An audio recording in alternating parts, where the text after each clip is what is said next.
Tout à fait clair. Pour distinguer ma question de la question suivante, je vous dis d'ores et déjà que je vous poserai ensuite la question de savoir quelles sont les règles en matière de légitime défense. Mais d'abord, je voudrais connaître les règles en matière de maintien de l'ordre, de manière succincte, naturellement, pour que nous comprenions bien ce que peuvent faire les gendarmes et ce qu'ils ne peuvent pas faire.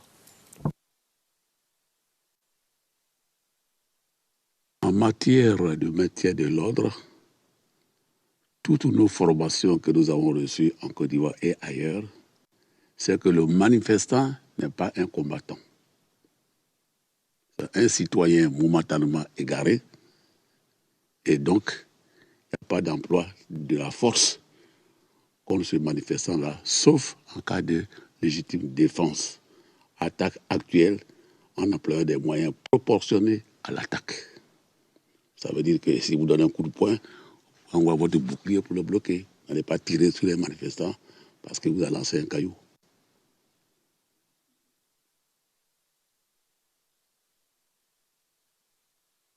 Alors, à votre connaissance, ces règles ont-elles été respectées par les unités sous votre responsabilité pendant la crise?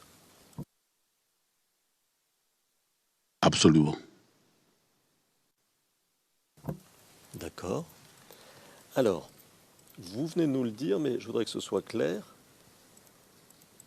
Le cas particulier de la légitime défense, est-ce que vous pouvez nous dire précisément ce qu'on peut faire et pas faire en cas de légitime défense? Je parle des gendarmes, naturellement, ivoiriens. La légitime défense. There must be a law about. Le président, il doit y avoir une loi à cet effet. Il n'appartient pas à un témoin de vous dire ce qui doit être fait en invoquant la légitime défense. Il doit exister une loi qui légitime ce genre de défense. Et si la loi existe, la loi est interprétée par les avocats et non pas par les témoins, car il ne s'agit pas d'un fait. Monsieur MacDonald, en effet, il existe une loi. D'ailleurs, cela fait partie de la liste de la défense s'agissant d'autres témoins. C'est un document qui concerne le décret de 1967 en Côte d'Ivoire. C'est une pièce qui a été communiquée en application de la règle 77. En fait, cela ne fait pas partie du dossier de l'affaire, mais c'est un document qui a été versé au prétoire électronique. Pour ce qui est des documents juridiques, la Chambre peut dresser un constat judiciaire de cela. Nous pouvons fournir la référence ERN et nous pouvons vous l'envoyer afin que le document soit versé au dossier. Mais cela incombe à la Chambre que de dresser un constat judiciaire de loi nationale. C'est une loi, un décret qui remonte à l'époque de Félix Houphouët-Boigny. Le président, je vous remercie. Je pense sincèrement qu'il ne convient pas de demander aux témoins d'aller au-delà de son rôle de témoin, c'est-à-dire parler de faits, s'en tenir aux faits. Il n'est pas censé parler de la loi. La loi existe, le texte en question sera versé au dossier, nous pourrons l'apprécier. Si je peux dire un mot là-dessus, Monsieur le Président, chez nous, en France, mais c'est vrai aussi en Côte d'Ivoire, il existe des lois, il existe des décrets. Un décret, ce n'est pas une loi. C'est la première chose. La deuxième chose, c'est que c'est le témoignage du témoin, de savoir si, à sa connaissance, ces règles, puisque ce n'est pas une loi, ces règles ont été appliquées et appliquées de la bonne manière.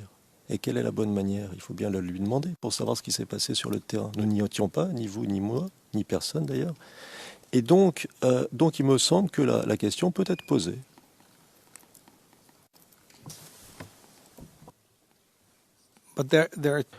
Le président, il y a deux choses. D'abord, les instructions. Des instructions ont été données aux gendarmes.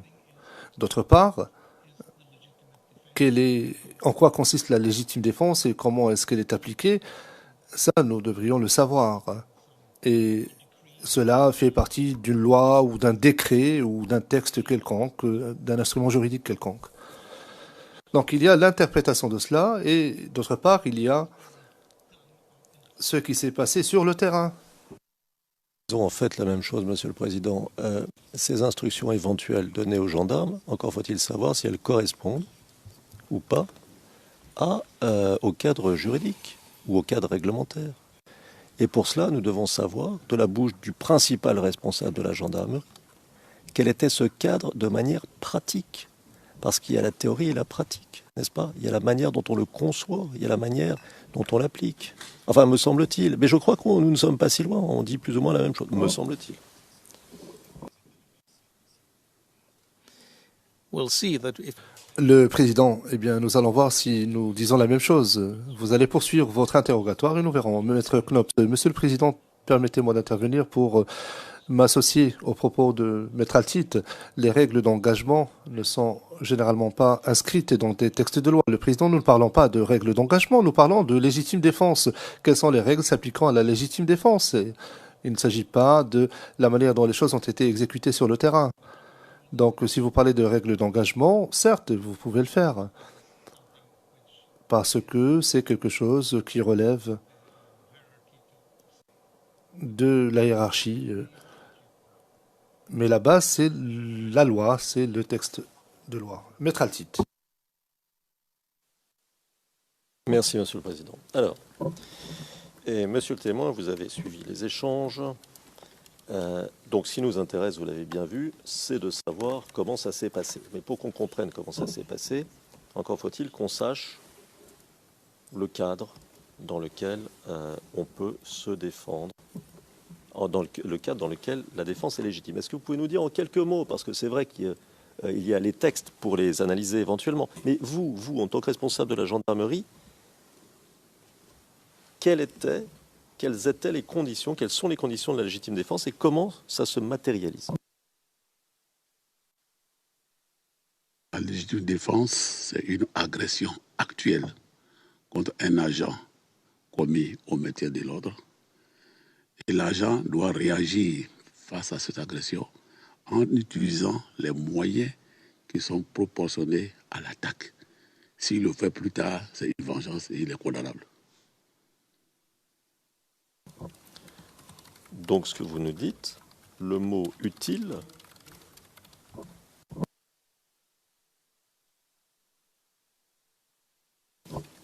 Donc, ce que vous nous dites, le mot utile ici, si je comprends bien, hein, vous me dites si j'ai bien compris, c'est le mot clé en quelque sorte, c'est le mot proportionnalité, c'est ça? Absolument. Bon.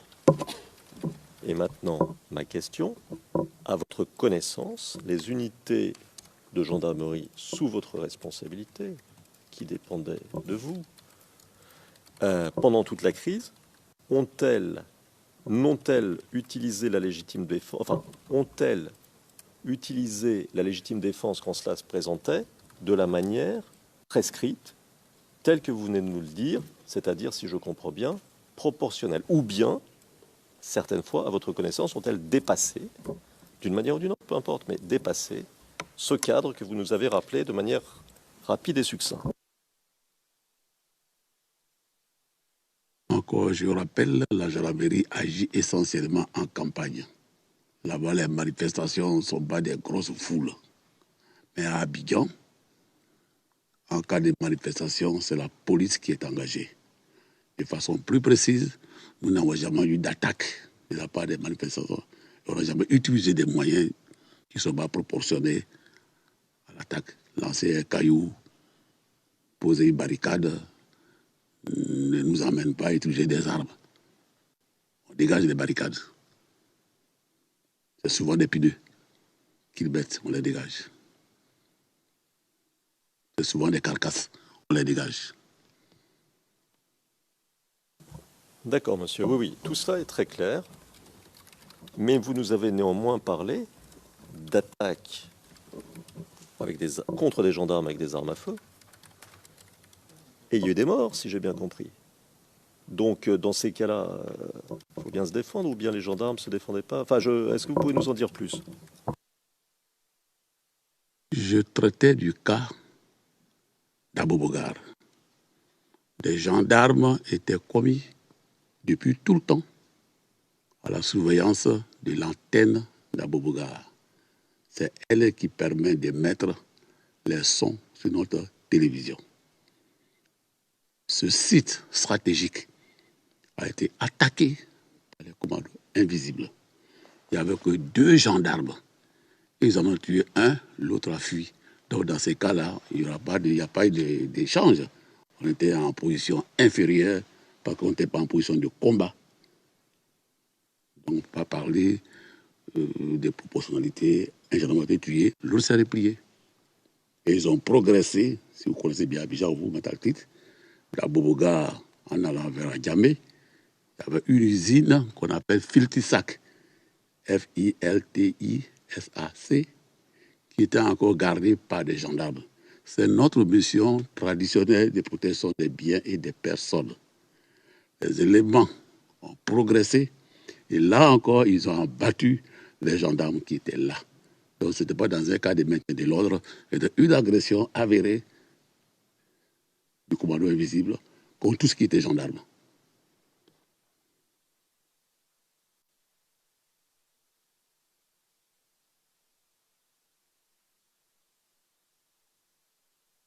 D'accord. Alors on peut peut-être, c'était très clair, monsieur, hein. Alors on peut peut-être poser la question un peu différemment. À votre connaissance, y a-t-il jamais eu un incident qui aurait mérité une enquête parce que la question de la légitime défense ou des critères de légitime défense ou de la proportionnalité aurait été posée? Votre réponse, si je comprends bien, c'est non. Est-ce que je me trompe? Non. Donc c'est ça, hein. C'est Que ce soit clair pour nous, parce qu'on essaie de comprendre. Je suis d'accord avec vous, maître. Donc jamais. Yes, please. Le président, s'il vous plaît, ménagez une pause. Attendez avant de répondre.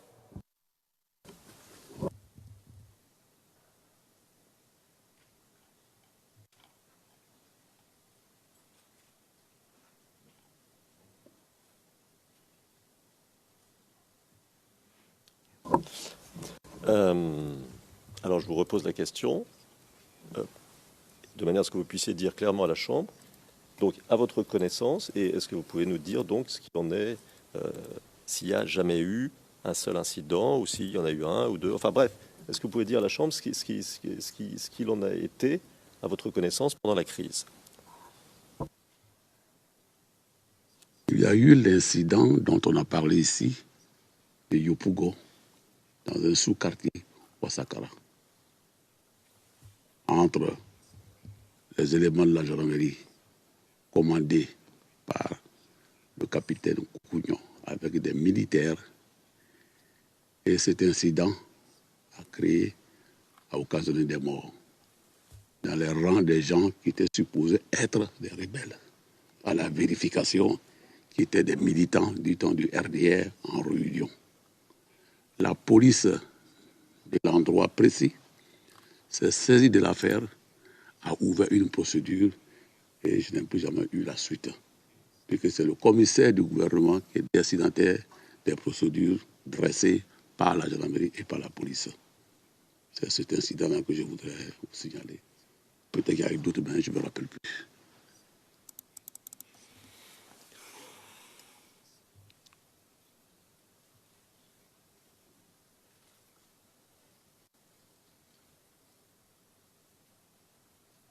D'accord.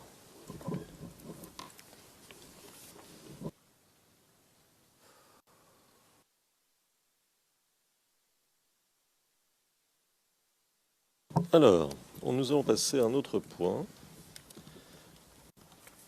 Vous nous avez parlé d'un certain nombre de rendez-vous entre le président et les principaux chefs des forces de maintien de l'ordre, rendez-vous auxquels vous participiez, et lors desquels, si j'ai bien compris, les responsables des forces de maintien de l'ordre faisaient un compte-rendu au président de la situation sécuritaire prévalant à ce moment-là à Abidjan.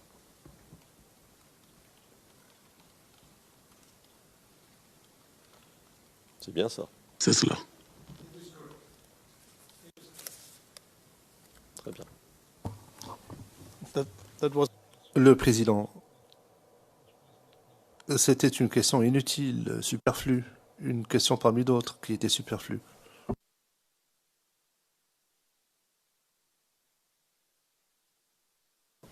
Monsieur le Président, si l'on parle de... pardon, je fais un petit aparté ici, mais je pense que ça peut être utile. Si l'on parle de durée de l'interrogatoire par la partie non appelante, pour essayer de rassurer votre chambre, je pense que nous passerons moins de temps à interroger ce témoin que n'en a mis l'accusation. Je ne voudrais pas m'avancer trop, naturellement, parce que ce serait embêtant. Mais je pense qu'on devrait arriver à terminer dans des délais raisonnables. Donc, les questions ont, de notre point de vue naturellement, leur raison d'être et n'empiètent pas ou ne vont pas ralentir un quelconque temps qui serait accordé à la défense. Mais je le dis pour rassurer la Chambre. No, but I'm just saying that Le président, oui, mais je voulais simplement dire que si vous posez une question qui n'est pas nécessaire, vous demandez au témoin si vous êtes d'accord avec ce qu'il a dit précédemment. Il y a peut-être 10 minutes, bien entendu, il sera d'accord. Il ne s'agit pas de la véracité de la réponse. Posez simplement votre question. Monsieur le Président, But- comme là, Monsieur le Président, il faut une forme de logique. Et par ailleurs, yes, oui, non, mais par ailleurs, ici aujourd'hui, puisque je fais ici référence à tout ce qui s'est déroulé les jours précédents. Et ce qui s'est déroulé les jours précédents a eu, a été formalisé en différentes interventions pendant différents jours, etc. Et pour poser une question, je vous en prie, pardon. I, I, Le président, je vais dire ceci et je vais m'arrêter après. En anglais, vous avez dit, et c'est la traduction anglaise, vous nous avez parlé d'un certain nombre de réunions entre le président et certains commandants des forces, etc. Est-ce que c'est exact? Bien sûr que c'est exact. Posez votre question. Pourquoi faire ce préambule? Pourquoi est-ce que vous ajoutez cet élément?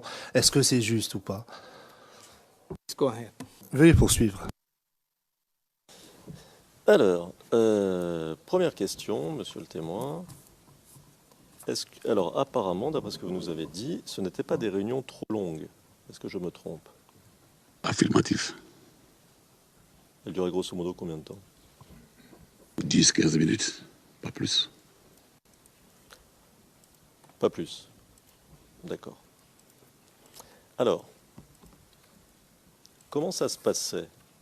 Est-ce que vous pouvez nous dire, pour qu'on essaie de comprendre un peu, de voir, de visualiser un peu, qui parlait et qui disait quoi?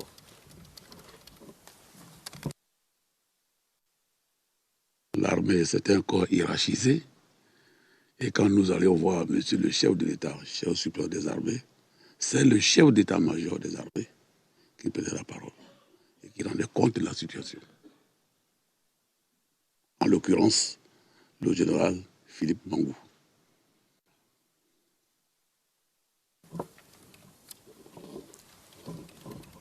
C'était le seul à parler?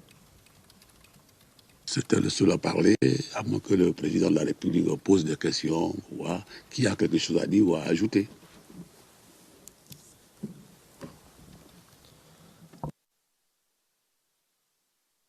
Donc, compte tenu du fait que les réunions étaient courtes, est-il juste de dire que des points précis n'étaient pas abordés, mais que les participants s'en tenaient à des généralités?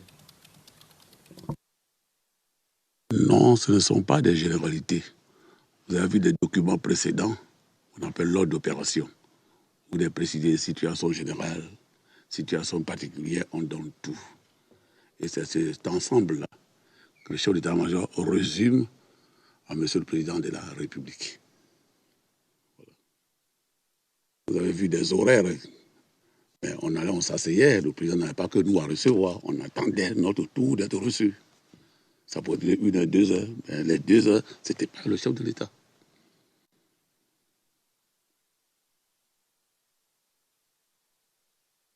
D'accord.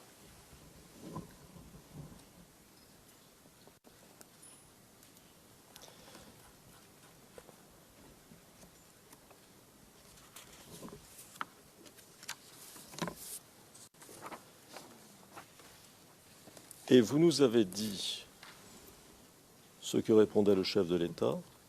Vous nous l'avez déjà dit, donc j'y reviens pas.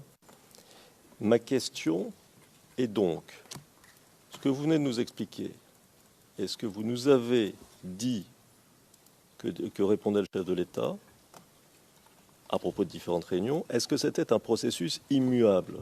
Est-ce que c'était un processus, si vous voulez, qui était répété pour chacune de ces réunions, pour chacun de ces rendez-vous? Affirmatif.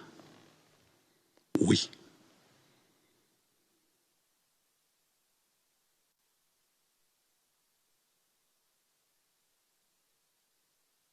D'accord. Alors, parlons de vos visites à la résidence présidentielle. Si j'ai bien compris ce que vous nous avez dit, je crois que c'était au début de votre témoignage, il vous arrivait d'aller à la résidence de votre propre chef pour voir des amis, c'est bien ça? Affirmatif. Oui. D'accord. Est-ce que l'on peut dire que d'autres personnalités ivoiriennes se rendaient elles aussi à la résidence pour voir des amis?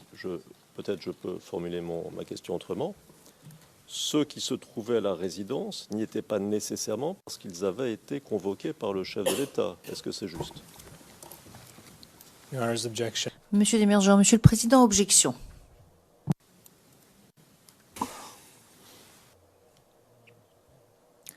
Monsieur Desmergents, je ne veux pas aller trop loin, mais bon, là, quand même, on se perd en conjecture au sujet de ce que font d'autres personnes. Président, oui, je suis d'accord avec vous. Ce que font d'autres personnes, ce n'est pas ce que le témoin a fait. Le témoin, c'est le témoin, d'accord?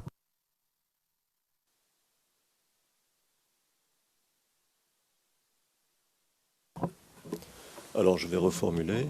Avez-vous rencontré des personnes à la résidence qui s'y trouvaient, qui n'y travaillaient pas, mais qui s'y trouvaient ponctuellement sans avoir été convoquées par le chef de l'État? Maître, avec votre permission, je n'avais pas l'agenda du chef de l'État pour savoir si telle personne qui était là était convoquée. Mais vous connaissez bien Abidjan, le président travaille et à la résidence et au palais présidentiel. Donc il y a des rendez-vous qui se prennent à la résidence et d'autres qui se prennent au palais présidentiel. Donc à un moment donné, tout ce monde-là peut se retrouver au salon. Vous savez, il y a 4 accès. Il y a l'entrée principale, il y a la cour intérieure et il y a la cour en face de la résidence. Et quand vous entrez, vous avez 2 salons, 3 salons. Et les gens sont assis là. Chacun attend à son tour d'être reçu. Merci.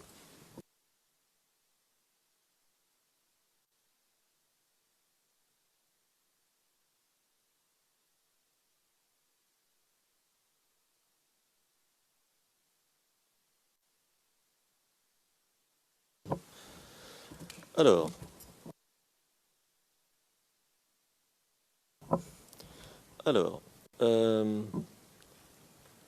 vous avez parlé de votre dernière visite à la résidence.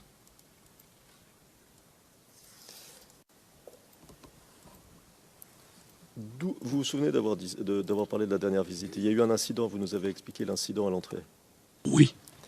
Alors, ma question, d'où veniez-vous pour vous rendre à la résidence? Je venais d'Arban, où j'habite depuis 10 ans, et je me rendais à la résidence.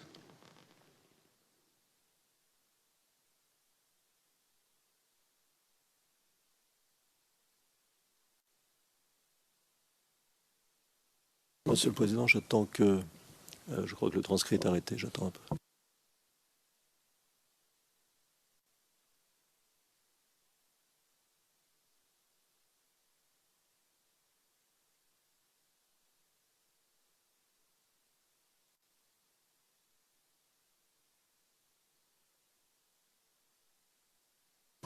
Je me tourne vers les interprètes, c'est bon?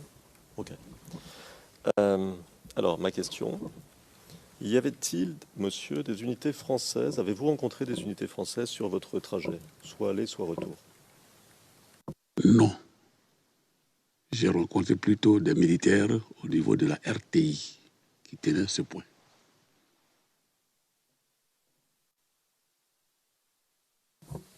D'accord. French soldiers. Le président, des soldats français? RTI. comme d'habitude. Okay, thank you. D'accord, merci. Alors, à la fin de la crise, l'armée française a-t-elle attaqué des positions et des bases de la gendarmerie à Abidjan?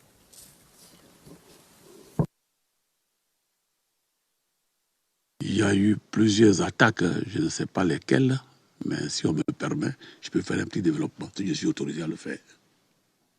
Oui, sous le contrôle du président. Of course, of course. Oui, bien sûr.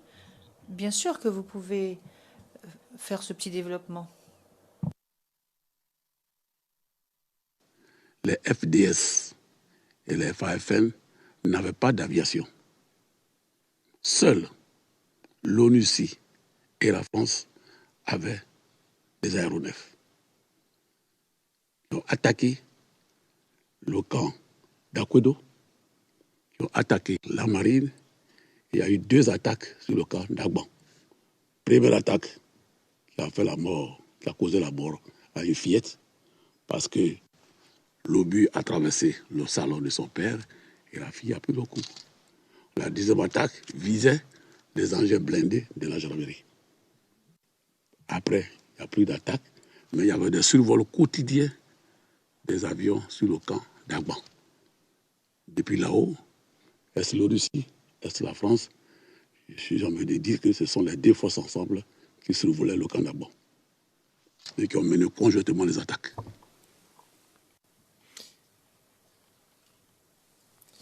What period are you talking? Le président, et à quelle période faites-vous référence? When this happened, this Quand est-ce que cela s'est passé? Ces attaques aériennes, quand est-ce qu'elles se sont passées? En gros, au mois de mars, quand le Conseil de sécurité, dans une résolution, a ordonné que les armes lourdes de l'armée de M. le Président Laurent Gbagbo soient détruites. En gros, en mars.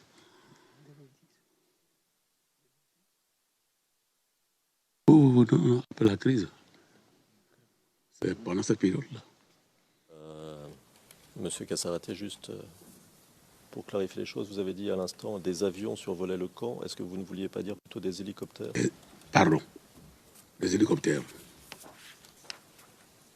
D'accord.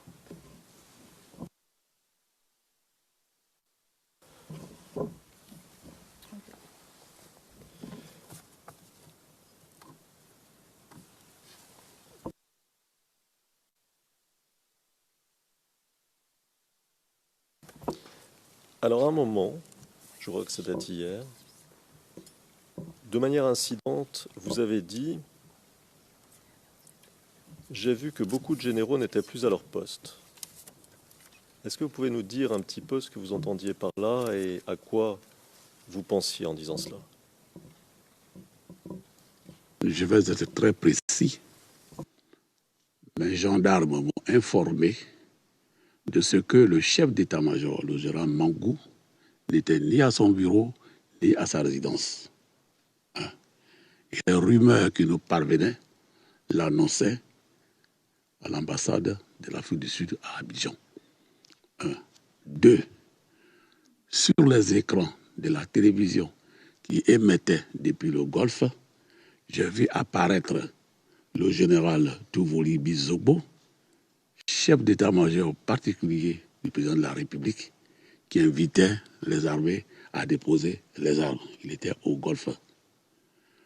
Peu de temps après, j'ai vu sur la même télévision le général Dété Loto, chef des opérations à Abidjan, qui émettait aussi depuis le Golfe, qui invitait ses hommes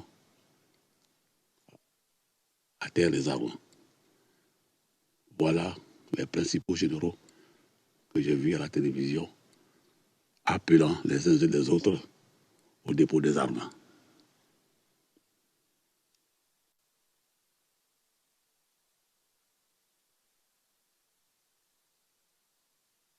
D'accord.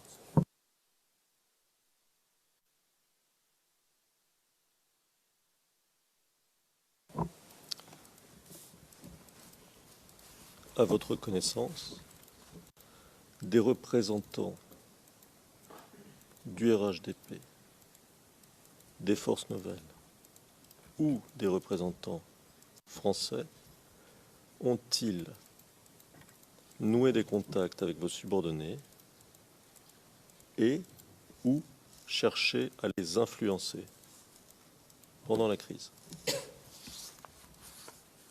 Aucun de mes subordonnés ne m'a rendu compte d'un tel comportement. Aucun. D'accord. Des représentants du RHDP, des forces nouvelles, disons des représentants du Golfe, peut-être pour faire plus simple, ou des représentants français, ont-ils cherché à prendre contact avec vous et à vous influencer pendant la crise? Je n'ai pas eu de contact avec les Français. Par contre, à mon bureau, j'ai reçu 2 attachés de défense, Américains, je crois, des Américains, je crois, qui demandaient à la gendarmerie est-ce qu'elle se ralliait ou pas. Je leur ai dit que c'est un débat politique. Je n'ai pas parlé de politique avec eux.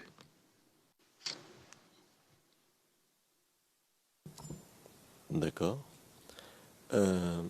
Monsieur le témoin, est-ce que vous voulez, ce sont des éléments un peu compliqués, des souvenirs peut-être un peu difficiles, est-ce que vous voulez qu'on passe à huis clos pour en parler tranquillement? De cette question-là, Oui, de la question de ce qui a pu se passer entre les généraux et des intervenants extérieurs. je suis aux ordres de monsieur le juge, sinon je n'ai pas de décision. Le président. Non, mais. Non, c'est le juge qui est en quelque sorte à vos ordres. Si vous vous sentez à l'aise, nous pouvons aller de l'avant. Si vous avez un souci, quel qu'il soit, vous me le dites et nous passons au huis clos partiel.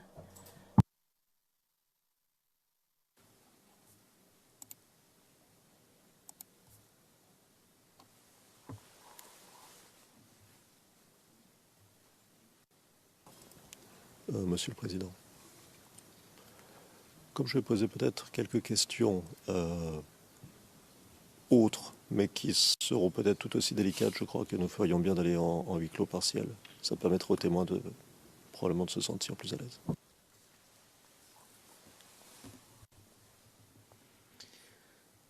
Président. Eh bien, nous allons donc passer à huis clos partiel. Mais dites-moi, dites oui, monsieur?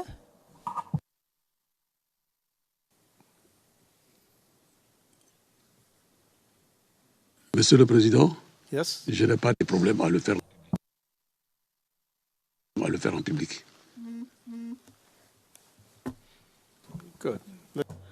Eh bien, poursuivons alors. Je crois que ce serait mieux. Pour les autres questions, j'ai compris que pour ces questions-là, il n'y avait aucun problème, et j'en prends note. Parfait. Mais comme j'aurai d'autres questions un peu différentes, autant aller, je crois, Monsieur le Président, en audience à huis clos partiel. Okay. Le président, bien. Alors nous allons donc passer à huis clos partiel.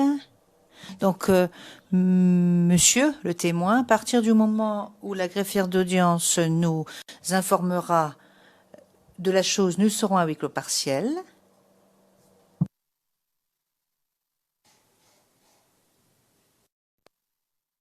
J'aimerais donner la parole à Maître Fambonnet. Qu'en est-il pour demain? Vous n'êtes pas disponible, Maître Fambonnet? Je ne suis pas disponible. Le président. Donc, le problème, c'est que nous devons maintenant attendre jusqu'à après-demain. Après-demain qui sera jeudi.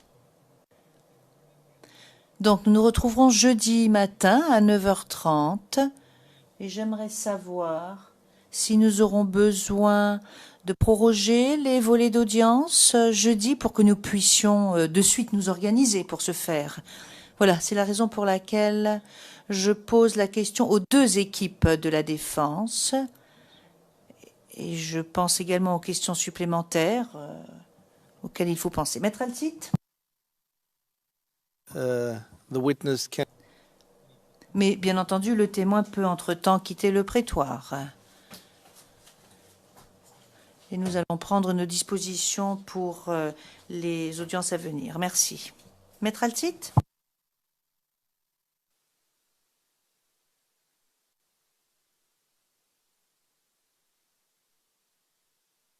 Yes. Merci, Monsieur le Président. En ce qui nous concerne, je pense que nous ne dépasserons pas jeudi soir. Nous terminerons au cours de la journée de jeudi. Je ne voudrais pas trop m'avancer et je ne voudrais pas vous faire de fausses joies. Mais ce qu'il y a de certain, c'est que nous aurons terminé jeudi, quoi qu'il arrive, en ce qui nous concerne. En fait, je peux préciser ma pensée. Je pense avoir besoin probablement de deux sessions, sessions. Et je ne sais pas pour la troisième. Il est possible que j'ai besoin de la troisième, mais ce n'est pas sûr. Thank you very much. Le président, merci beaucoup.